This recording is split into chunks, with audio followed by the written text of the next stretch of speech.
ለምን ትጨነቃላችሁ? ጌታ ሆይ መቼ ነው የምታሳካልኝ? መቼ ነው የራሴ ጎጆ የሚኖረኝ? የራሴ መጠለያ የሚኖረኝ? አከራዮች እኮ ጨቅጭቀው ገደሉኝ። አንዱ የሚበላው አጥቶ አስፋልት ላይ ያድራል፣ ረሃብ መሮታል። አንተ ደግሞ ለቤት ኪራይ የምከፍለው እያለ የአከራይዋ ጠባይ ነው የመረረ ወይ ጥጋብ። ይሄ እንደው እናቱ የሞተችበትና ገበያ ሄደችበት እኩል ያለቅሳል። እውነት ነው። አከራይ የሚጨቀጭቅ ይመስለኛል። አልፎ አልፎ አከራይ ይጨቀጭቃሉ። ደሞዝ እያጣሩ ይጨምራሉ፣ ሲወደድ ይጨምራሉ። እነሱ ያለ ቤት የተፈጠሩ አይመስሉም። እንደው ከእናታቸው ማህፀን ሲወጡ እንደው አንድ ቪላ እያያዙ የተወለዱ ነው የሚመስሉት ሲጨክኑ ማለት ውጡ ሲሉ። እናንተም ተው፣ በሕግ አምላክ ታረሙ፣ በመምህር አምላክ ቤት እግዚአብሔር ነው። ሰው ድሃ አታሰቃዩ። እውነቴን ነው። ተዛዝነን ዘመኑን እንለፈው። በወንድሙ የሚጨክን ለሱም ጨካኝ ሰው ይጥልበታል። ርህሩህ ሁኑ፣ ድሃ አትግፉ። ክርስቶስን ፍለጋ እዚህ እንደተሰበሰባችሁ አውቃለሁ። መቅደስ ውስጥ ቁጭ ብሎ የሚጠብቅ እንደ ንጉሥ ቁጭ ብሎ የሚጠብቅ አይደለም። አስፋልት ላይ ያለው ድሃ ክርስቶስ ነው። ጦም የሚያድረው ወንድማችን ክርስቶስ ነው። እኛ ሁለት አይነት ምግብ በልተን ሶስተኛው በመጉደሉ እያጉረመረም ጥሬ አጥቶ የሚያድር ድሃ ጎረቤታችን አለ። ያ ክርስቶስ ነው። ታስታውሳላችሁ?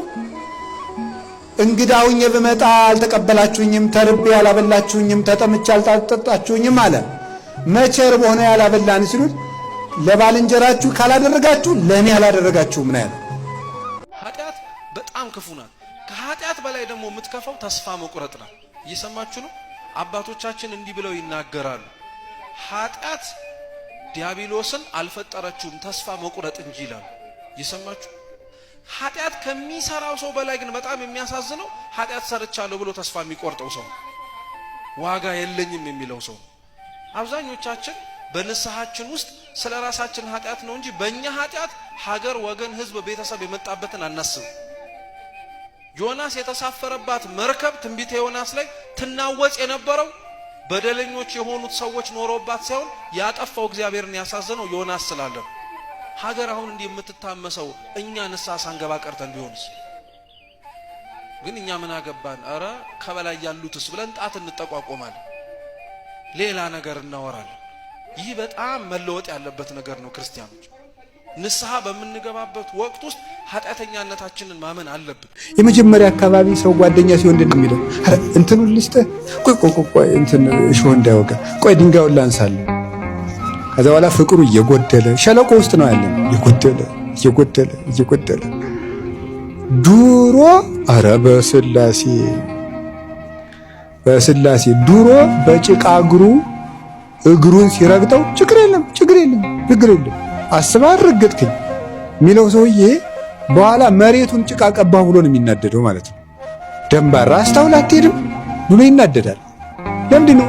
ሰው የሚጎል ስለሆነ እንዳኖሩት አይገኝም። እንዳኖሩን የምንገኘው መንግስተ ሰማያት ውስጥ ብቻ ነው። ሰው ይጎላል። እንዲሁም አንድ አባት ጋር መጥተው አንድ ሰው ኃጢአት እንደሰራ ብዙ ነገራቸውና ልክ ነገሯቸው ሲጨርሱ በቃ 2 ስገድ ብለው አሰናበቱት። በጣም ብዙ ኃጢአት ነው የሰራው እና በጣም ተደነቁ።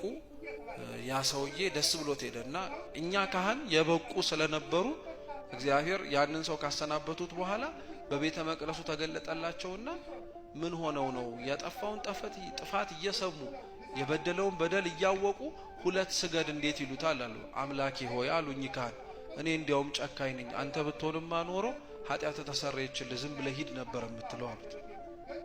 የእግዚአብሔር ምህረት እንደኛ ኃጢአት አይደለም። እዚህ ለንስሐ በደንብ ነው መፋጠን መቻል ያለብን ክርስቲያኖች፣ እንዳሰብነው ስለማያደርግ አምላካችን ማለት ነው።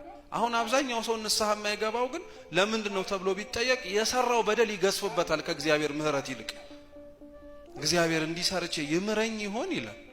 ለምን አይምርም እግዚአብሔር? አባ ጊዮርጊስ ለዛ እኮ ነው የተራበ ሆድ ለምግብ እንደሚቸኩል ሁሉ እግዚአብሔር አምላክም የበደሉት ሰዎች ማረን ሲሉት ለመማር እንዲሁ ይፈጥናል ይላል።